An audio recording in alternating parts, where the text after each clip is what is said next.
Aziz qarindoshlar, Qur'on Karim o'ttirib qo'ygan musulmonlar hayotini boshqa dindikilar va yoki dinsizlarning hayotidan farqlantiradigan, shundaqla musulmon kishilar qanday ahvolda bo'lmasin amal qilishi kerak bo'lgan eng muhim hukmlardan biri bo'lsa, adolatdir.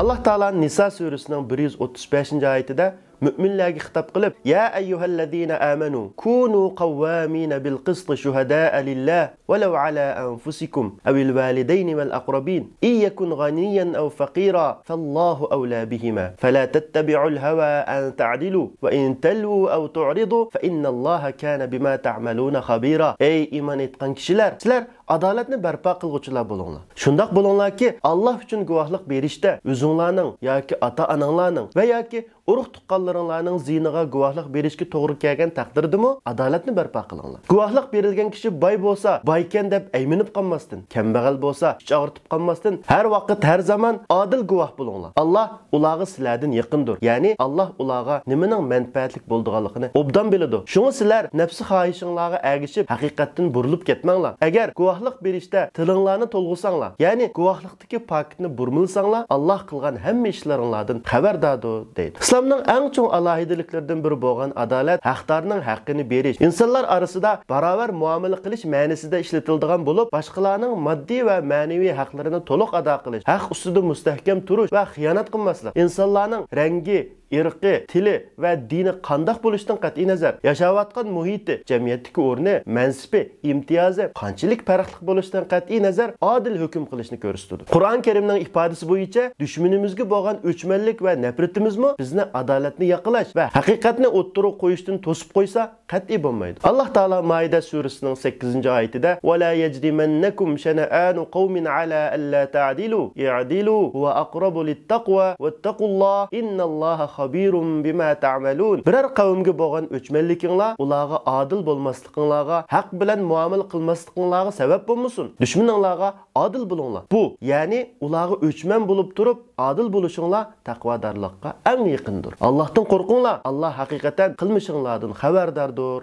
deydi. Demak, bir musulmonning nazarida adolat yashayotgan muhiti yoki jamiyatdagi o'rni va yoki fikr va tushunchalar bo'yicha o'zgarib qolmaydi. Adolat har vaqt adolatdirki, hech qachon tavrab qolmasligi, hissiyat va o'chmanlikka qarab farqli bo'lmasligi kerak. Undaqda biz muhojiratda bu adillikni qanday barpo qilamiz? Qanday qilganda bizdan talab qilingan adolatni jamiyatimizda umumlashtira olamiz? Bu savolga tövendeki noktalardan cevap bera olishimiz mumkin. Birinchidan, iymonimizni yo'qlab turish. Bir kishining nafsi xohishlari va havoyi havas shaytonlarini bir yoqqa qayirib qo'yib, haqiqat va adolat ustida tura olish uchun mustahkam iymonga ega bo'lish kerak. Moddiy foyda manfaat, mansab, muddao va uningdan boshqa insonlarni jalb qiladigan har qanday narsalar ustida qurilgan adolat binosi kelayotgan manfaat uzilganda, mansabdan tushib ketganda, ko'zlangan foydaga erishamaganda asalla o'rilib ketadi. Shu sababdan adillik izlaguvchi faqatla Allohdan ajr talab qilgan holda bu yo'lda davom qilish kerak. Adolat qal'ayimizni tavhid va iymon, Allohdan taqvodorlik qilish ustiga qurolgan va